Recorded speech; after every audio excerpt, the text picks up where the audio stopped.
Olá, meus amigos, sejam todos muito bem-vindos ao canal Politizando. Eu sou o William Jacob e eu quero falar aqui um pouco sobre o futuro de Ciro Gomes.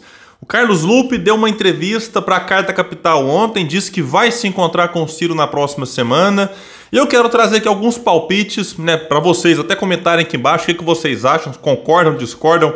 E aí a gente tem que tentar entender porque 2026 vem aí, mas será que o Ciro vai ser candidato ou não? Qual que pode ser a atuação dele daqui para frente? Vamos falar sobre isso, mas antes eu quero pedir a sua ajuda. Se você chegou no canal e não está inscrito ainda e puder, se inscreva. Isso é muito, mas muito importante, pessoal. A gente vive pedindo aqui, porque de fato a pessoa às vezes aqui assiste, gosta e acaba esquecendo de se inscrever. E aí depende dela receber depois via WhatsApp ou pesquisar aqui para ela achar de novo o nosso canal. Por isso, confira aí se você está inscrito, se o sininho das notificações está ativado. Se assistir e gostar, manda o joinha para cima, que é o famoso like. Se não gostar, manda o dislike, comenta, como eu disse. E também, se puder, compartilha, porque essa é uma forma da gente furar bolhas e trazer mais pessoas para cá. E eu quero agradecer porque nós alcançamos, na manhã do dia 5 de novembro, 94 mil inscritos.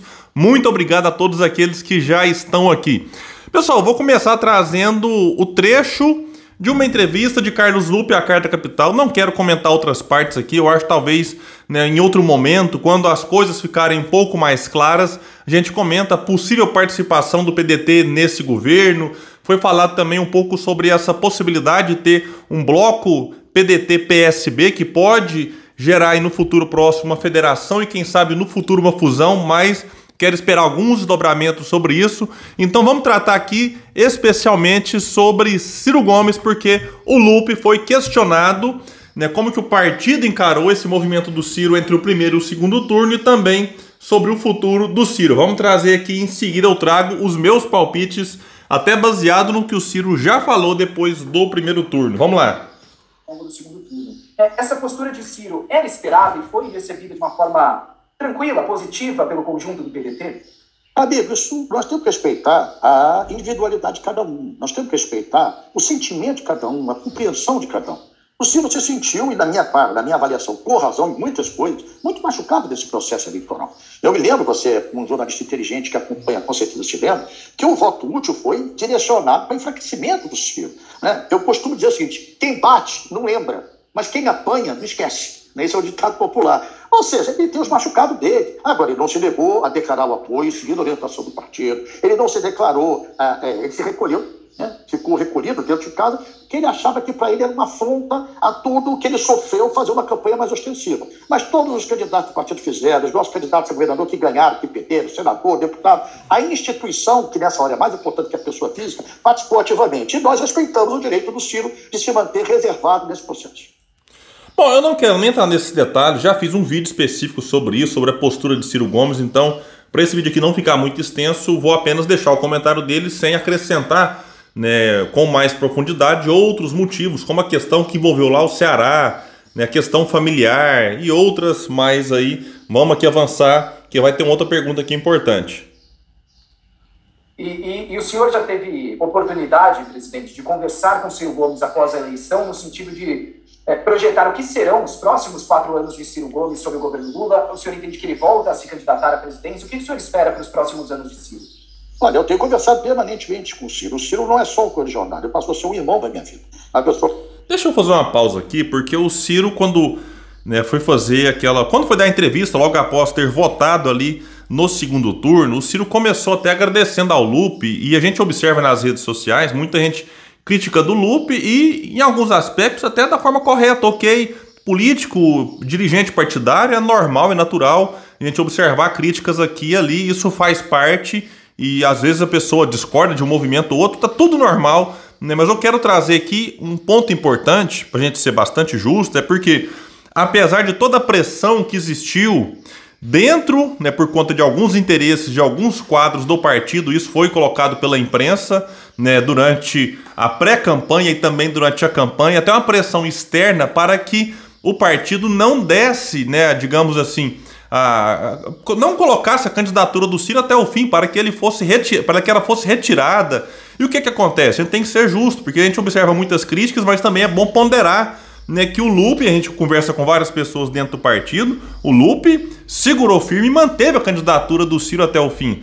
Se o partido podia fazer um pouco mais, se o partido deixou desejar, isso é uma discussão que eu acho até que tem que ser feita, mas não dá para negar que se o Lupe não tivesse segurado o rojão ali, se ele quisesse ter tirado a candidatura de Ciro Gomes, né, eu acredito que ele encontraria dentro do próprio partido outros nomes ali, né, com alguma expressão até que poderia apoiar nessa vontade de muitos de que Ciro Gomes não fosse candidato. E o Lupe manteve-se leal a Ciro Gomes até o fim, e o Ciro, inclusive, reconhece isso na primeira entrevista que ele concede logo após votar no segundo turno. Eu tenho uma amizade, um carinho muito pessoal, muito grande, independente da política, porque eu acho que ele é uma das maiores inteligências que esse país tem. Será absolutamente sincero que eu estou te falando. Marcamos uma conversa nessa semana que vem, eu vou lá no Ceará para conversar com ele, e você sabe, irmão, eu tenho muita compreensão clara. Se o Lula não for bem, todos nós estaremos liquidados. Para mim, é minha modesta avaliação. O sucesso do Lula é o nosso sucesso. O insucesso do Lula será o nosso insucesso. Então nós temos que ter muita capacidade de não colocar o indivíduo, né, o interesse partidário que eu tenho sobre dentro desse partido. Estou há 42 anos, nunca tive outro partido na minha vida, mas o interesse do PDT não pode ser maior do que o interesse do povo brasileiro. Aí está o povo em jogo. Né? Eu vi quantos milhares, quase 700 mil brasileiros mortos. Bom, ele vai fazer uma avaliação sobre o governo Bolsonaro, e se a gente pegar aqui essa parte final da fala dele, a gente tem que lembrar o seguinte: eu particularmente eu sou contra aquela ideia de ficar torcendo pro quanto pior, melhor. Para mim não importa se é Bolsonaro no poder, se é Lula, porque o desastre, eu acho que é mais ou menos nesse sentido que ele quer dizer, de um governo significa, né, uma situação pior para o povo que precisa, né, de um país melhorando, de um país crescendo, se desenvolvendo. E quando ele fala que o insucesso do governo Lula pode ser o insucesso de todo mundo, porque de alguma forma isso pode respingar em todo mundo que ajudou Lula a chegar ao poder de uma forma mais direta, e até aqueles que fizerem parte do governo que vai iniciar a partir do dia 1º de janeiro. Então, é por isso que muita gente até defende uma posição do PDT com uma certa independência, digamos assim, não para fazer aquela oposição, né, para dificultar governo, para criar algum tipo de embaraço, como a oposição bolsonarista deve fazer, mas para ser uma oposição propositiva. E cá entre nós, a gente tem falado isso aqui há muito tempo, o Ciro falou isso insistentemente na campanha: se não mudar o modelo econômico, o país não vai crescer de forma consistente. E se não cresce, não gera emprego, não gera renda. E aí nós teremos o quê? Pode ter uma melhora, o famoso voo de galinha. Como é que está o cenário externo? Opa, tá bom, então o país se beneficia disso, mas se der uma esfriada lá fora, em relação às commodities, o país passa por dificuldade. Não, a gente vive voos de galinha e está assim, né, há muitos e muitos anos. E aí, voltando ao Ciro, naquele pronunciamento que ele fez logo após o primeiro turno, ele disse no final: não aceitarei qualquer cargo em eventual futuro governo. Quero estar livre ao lado da sociedade, em especial da juventude, lutando por transformações profundas como as que propusemos durante a nossa campanha. E ao povo brasileiro me dirijo: fiquem certos de que, como sempre fiz, vou fiscalizar, acompanhar e denunciar qualquer desvio do governo que assumirá em janeiro, assim como vou seguir estudando e apresentando ideias para recuperar nosso país. Ou seja, pessoal, aqui aí ele depois encerra ali a sua fala. Aqui, independente se fosse Lula ou Bolsonaro, porque isso aqui foi logo após o primeiro turno, Ciro já tinha dito o que faria: fiscalizar, acompanhar, denunciar, estudar e apresentar ideias. E aí nós temos algumas pistas, né, diante dessa fala dele aqui. Será que nós teríamos de volta o Observatório Trabalhista, que acabou começando bem durante ali o começo do governo Bolsonaro, e depois acabou parando? Não sei se foi a própria pandemia, que acabou dificultando várias iniciativas, não só no mundo político, mas também fora dele. O que era o Observatório Trabalhista? Plataforma de avaliação do governo. Ferramenta colaborativa onde todos podem participar, sugerindo indicadores e soluções para o país. Indicadores trimestrais de economia, saúde, segurança, educação, cultura, entre outros. Avanço no debate da política e do desenvolvimento do Brasil. Então, será que teremos de volta o Observatório Trabalhista? Eu acho que ele é extremamente necessário. Muitos perguntam: será que o Ciro vai ficar ou sair do PDT? Não tem nenhum indicativo de saída do Ciro do partido, mas aí, assim, a gente tem que aguardar, porque o PDT, sendo base do governo, e o Ciro mantendo essa postura de cobrar, denunciar e tudo mais, qualquer eventual erro que ele perceberia vai acontecer, será que essa postura mais independente do Ciro, será que geraria algum problema para o partido e para o governo, algum desgaste? E se sim, será que ele vai preferir sair do partido para não atrapalhar, caso de fato o PDT venha fazer parte da base, como tudo indica que fará? Ou será que o Ciro terá carta branca para fazer esse papel, né, de uma figura, né, com uma certa oposição, porém propositiva? Então a gente tem que aguardar, por isso que eu falo, é muito difícil, né, trazer qualquer avaliação baseada no que se tem até esse momento, porque tem muita coisa sendo definida nos bastidores.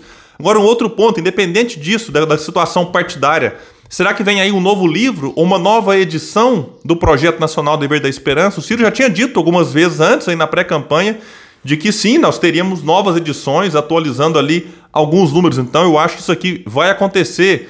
Um outro ponto, até baseado na fala do Ciro, que vai continuar estudando, apresentando ideias, propostas. Então ele deve retomar as viagens pelo país, as entrevistas, participação em podcasts, o canal do Ciro que cresceu muito, mesmo aí com ele praticamente parado ou parado desde o fim do primeiro turno. Então o canal do Ciro se tornou também um espaço importante para debater, né, algumas questões ali, né, e trazer convidados e tudo mais. Então, além do Ciro ir furar bolhas, vários podcasts aí, eu acho que o Ciro tinha que ocupar esse espaço, como o próprio Flow, o Vênus, o Vilela e outros mais, que o Ciro não teve oportunidade de ir durante a pré e também durante a campanha. Uma nova candidatura, eu acho que é muito cedo também para falar nisso, não se sabe, mas o Ciro, de certa forma, ele tem que voltar a ser ouvido, eu acho que durante algum tempo, até sem pensar em candidatura, né? Porque se ele chega num espaço ali como já pré-candidato, é natural que as pessoas já o ouçam como um adversário daquele político que ela mais gosta. Se ela gosta do Lula, já começa a ouvir o Ciro com alguma resistência. Então, talvez seja importante o Ciro, nesse momento, né, não falar em pré-candidatura, não falar em 2026, se é que de fato ele vai, mais uma vez, animar, tentar alguma candidatura aí, mas ele ser ouvido agora como um político experiente, né, que tem um projeto de país, que tem uma leitura muito importante do porquê que o Brasil chegou até esse momento e como sair daqui nessas mudanças que ele propôs no seu livro, mas não apenas um livro, que não é alguém que escreve um livro e pronto, mas é alguém que, né, ocupa os espaços falando de tudo isso, e eu acho que a gente tem que valorizar essa postura que o Ciro teve ao longo aí, não é só dessa pré-campanha e campanha, mas ao longo da sua vida. Inclusive, depois eu tô maratonando aqui o Ciro no Roda Viva, é impressionante observar a coerência dele, desde quando era prefeito de Fortaleza, depois governador, ministro, e as outras vezes como candidato à presidência da República, e pré-candidato também, com algumas profecias, que o Ciro vai lá, fala e acaba acontecendo. Não é que ele é profeta, não é que ele adivinha o futuro, é porque é alguém que estuda, e quando você estuda, você observa, né, aquilo que tende a acontecer, e no caso do Ciro ele tem acertado bastante, e a gente tem que ver o que ele vai começar a projetar para os próximos anos. Pessoal, eu quero aproveitar esse vídeo aqui para agradecer a audiência que nós tivemos na live do dia 4, em que muita gente especulava sobre a criação de um novo partido, e nós explicamos lá as dificuldades que se tem para criar um partido novo, mas a gente tentando entender esse anseio de muitas pessoas, né, por fazer parte de algo, né, que oferece para o Brasil, para os brasileiros, né, alternativas, e começa também a partir disso a debater os problemas e as soluções, nós decidimos criar um movimento. Esse movimento está surgindo, literalmente falando, nem o nome de fato nós decidimos ainda. No grupo do Telegram ele está provisoriamente como Movimento Nacional Desenvolvimentista, claro que tem ali como norte, né, a defesa do Projeto Nacional de Desenvolvimento. Então, se você quiser fazer parte, eu vou deixar o link dele no comentário fixo, é só clicar, tem que ter o Telegram, lá não tem limite como tem no grupo de WhatsApp de poucas pessoas, então lá fica mais fácil. Nós estamos ali com pouco mais aí de 12 horas desde que esse grupo foi criado, e estamos aí com quase 600 pessoas, e a gente fica muito feliz por todo o retorno que estamos tendo, e se você puder fazer parte é muito bom. A gente vai estar agora entrando em novas etapas aí, a sua participação pode ser muito importante. Pessoal, então é isso, muito obrigado a todos, até o próximo vídeo aqui no canal Politizando, um espaço que luta por um Brasil melhor.